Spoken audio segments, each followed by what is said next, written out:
আমাৰ অসমৰ হাৰ্টথ্ৰব জুবিন গাৰ্গ ডাঙৰীয়াৰ মৃত্যুৰ নিউজ আমি শুনিবলৈ পাইছোঁ আৰু বহুত দুখৰ কথা, কাৰণ মানে ইমান once in a life time talent আৰু লেজেণ্ডৰী এখন ছিংগাৰ আৰ্টিষ্ট আৰু অসমৰ মিউজিক চিনেৰিঅ'ত যি কণ্ট্ৰিবিউশ্যন তেখেতে দিছে, এনেকৈ চাগে আমি আকৌ আমাৰ লাইফ টাইমত দেখিবলৈ নাপাওঁ।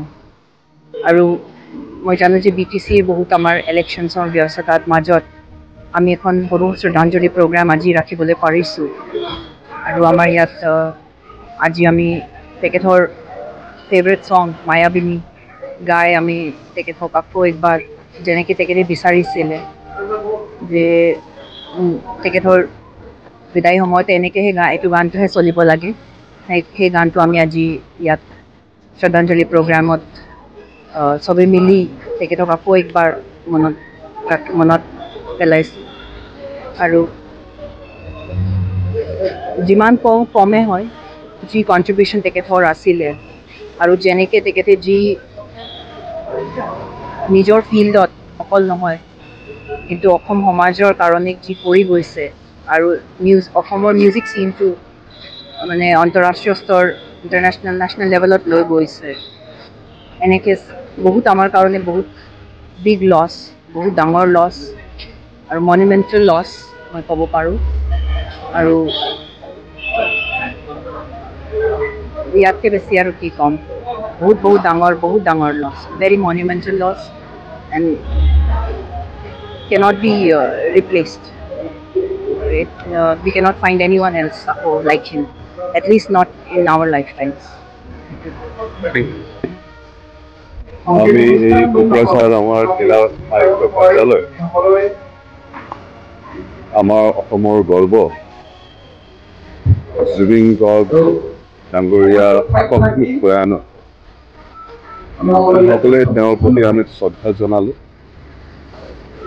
জুবিন গাৰ্গৰ মৃত্যু সমগ্ৰ আমাৰ অসম আৰু ভাৰতবৰ্ষৰ মানুহৰ কাষত মানে এনে এটা আমাৰ তাৰ ভিতৰত মানে সৃষ্টি কৰিছে যে মানুহে নিজৰ কোনো আপোনজন এই পৃথিৱীৰ পৰা আঁতৰি গৈছে, এনে মানুহৰ ভিতৰত মনত আমি দেখি পাইছোঁ। আজি তেওঁৰ প্ৰতি আমি শ্ৰদ্ধাঞ্জলি জনাইছোঁ। আৰু জুবিন গাৰ্গ যিমান মানুহৰ কাৰণে কাম কৰি গৈছে তাৰ গানৰ জৰিয়তে, আৰু পিছত আমি যিটো দেখা পালোঁ যে খালি অসমীয়া ভাষাত নহয়, মানে প্ৰায়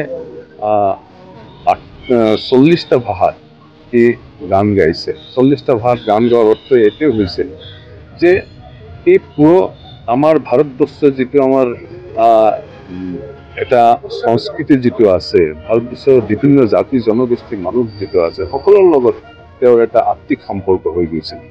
এইটোৱে এইকাৰণে তেওঁৰ মৃত্যুটো আমাৰ কাৰণে বহুত অপূৰ্ণ ক্ষতি হ'ল। আমি তেওঁৰ আত্মাৰ সদ্গতি আমি কামনা কৰি আৰু আমি পৰম মংগলময় পৰম পিতাৰ কাষত আমি জনাইছোঁ যে তেওঁ য'তে আছে ভাল থাকে, সেইটোৱে মই কামনা কৰিছোঁ।